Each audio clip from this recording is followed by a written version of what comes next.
Good day, youth. I hope you are doing well.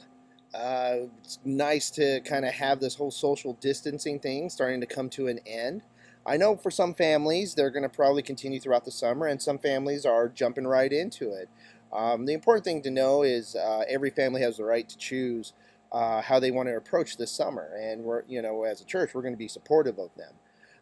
But nevertheless, we are looking forward to having you back on Sunday mornings. We're going to be doing Spanish service at 9:30 and English at 11. Now, whenever you see this video,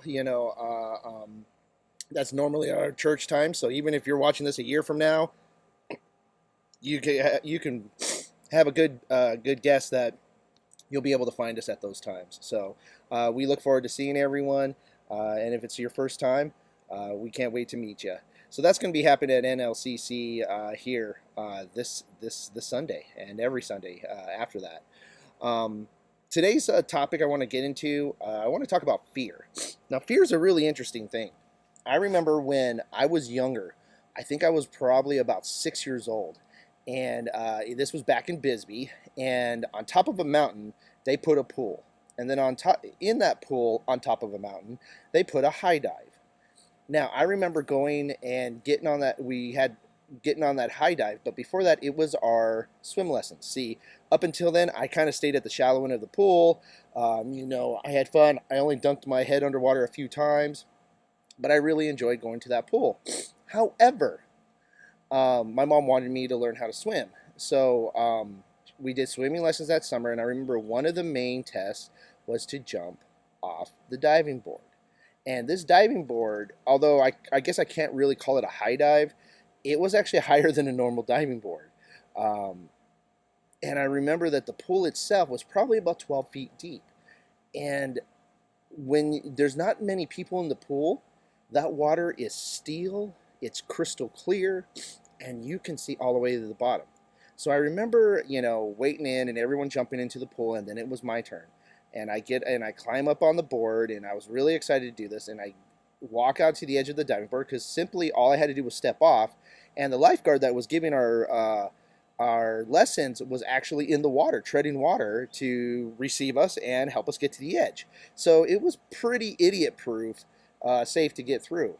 But when I got to the edge and I looked down, I remember to this day the amount of fear I felt and anxiety, or I guess what we would now call anxiety.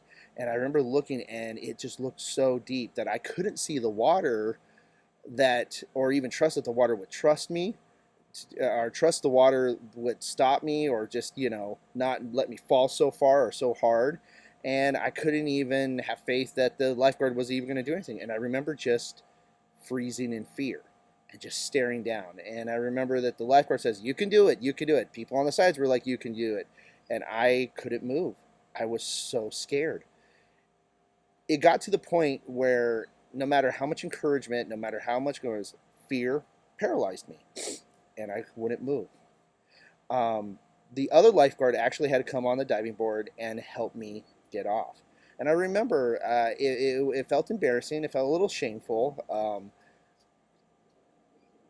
And even though I tried a few other times, same thing happened. I would just go into fear. It was about another year and a half before I was actually able to jump off the diving board.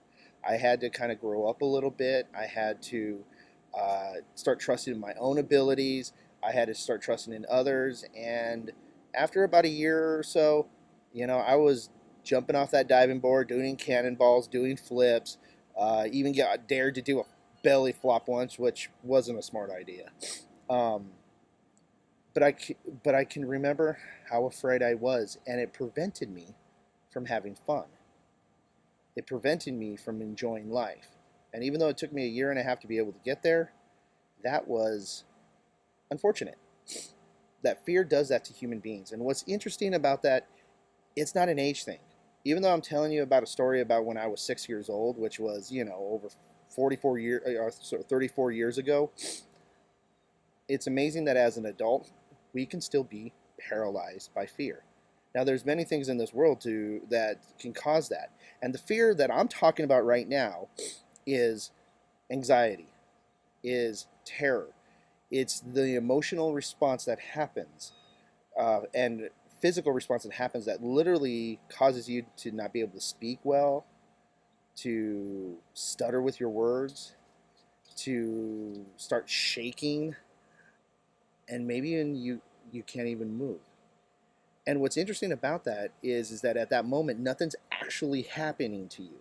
What's going on is that your brain is anticipating what might come and imagining what possibly could happen, probably without any proof, which is causing a physical response in you to not move, to not speak.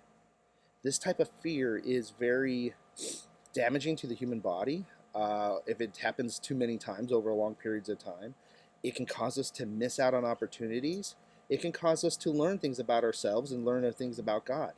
This type of fear is harmful to the human being.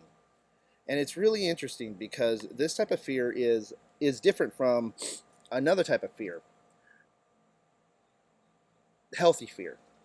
See, what I was just giving you an example and just talking about is unhealthy fear. It causes anxiety. It causes you to not move.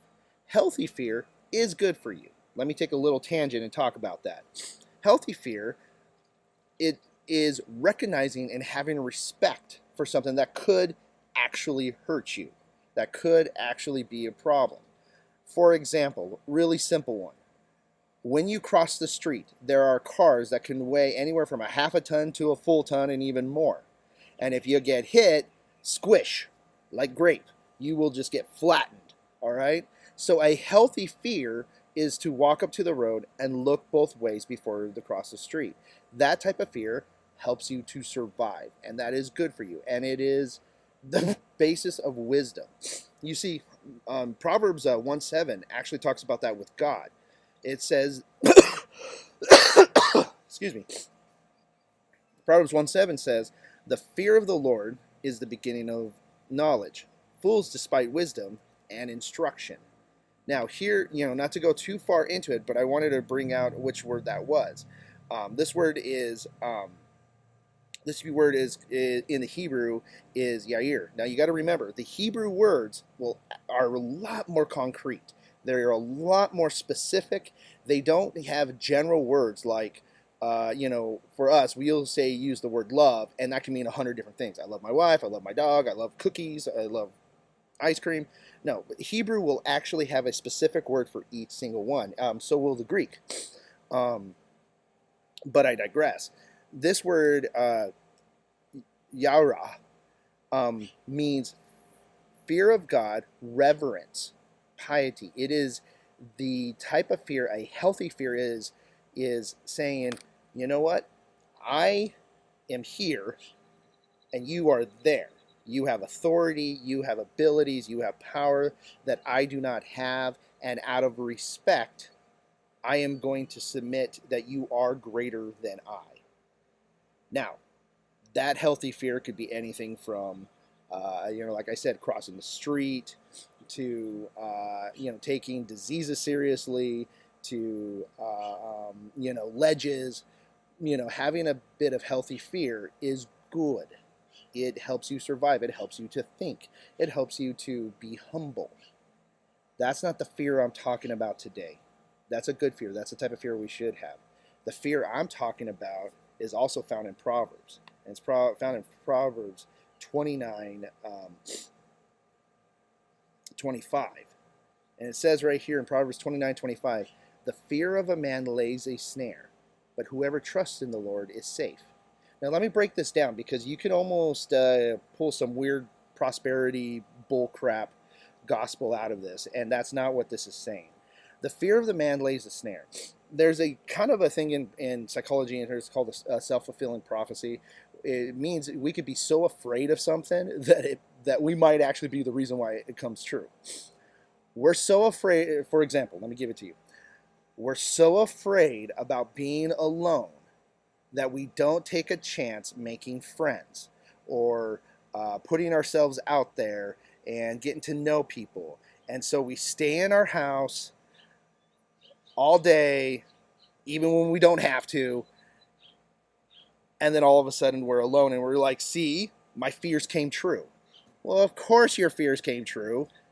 Yet you kept yourself away from people. You were afraid about being alone, and you were afraid of rejection, so you didn't even try. And so now you found yourself alone, and you're turning around and saying, "See, my fears came true." No, that's that kind of snare thinking that the teacher was talking about here in Proverbs. He says sometimes our fears could actually lead us to what we're afraid to, because we are not trusting in God. We're not taking a chance. We're not recognizing healthy fear from irrational fear. Irrational fear is going to stop you, my youth. It's going to harm you. It's going to prevent you from enjoying life. And don't get me wrong, there is a little bit of risk, you know, but a little risk is good, especially when you think through it and you know that the Lord is with you and the Lord will help you through it. This part, which is this next part here, but whoever trusts in the Lord is safe. Now, that doesn't mean that's not a safe that any Hebrew reader would not have read that and thought, oh, nothing will ever happen to me. That's not how they read it. They read it as, I know I can get through anything. I'm not going to be fully destroyed, even when bad things happen to me. Think of the story of Job. You know, he trusted in the Lord, even though he was completely decimated on an earthly scale. He knew where his hope was. So, unhealthy fear could literally lead us away from God. And so, we want to trust in God to be able to A, recognize unhealthy fear, and B, be able to take an intelligent risk. And in some cases, it's not even a risk at all, it's a missed opportunity. Youth, there's a lot of things in this world to be afraid of. And there's a lot of things in this world that social media, family members, friends will make us afraid. And I'm going to tell you, a lot of these fears are unhealthy. Yes, bad things can happen to you, it can happen to me. But we can't live our lives in fear. We have to be out and sharing the gospel. We have to be out and enjoying life. Right now, I'm outside in my backyard enjoying the morning. It's supposed to be 113 degrees today. That was the prediction. Now, I could either be afraid of the heat, or I can be wise in saying, hey, the morning time's a great time to come outside and enjoy. Now, out of respect for that heat, I'll probably go inside in the afternoon. But I'm not going to fear the entire day. Now, that's simple, that's an easy one, but there's a lot of things in your life. What are you afraid of that, if you really think about it, is an unhealthy fear?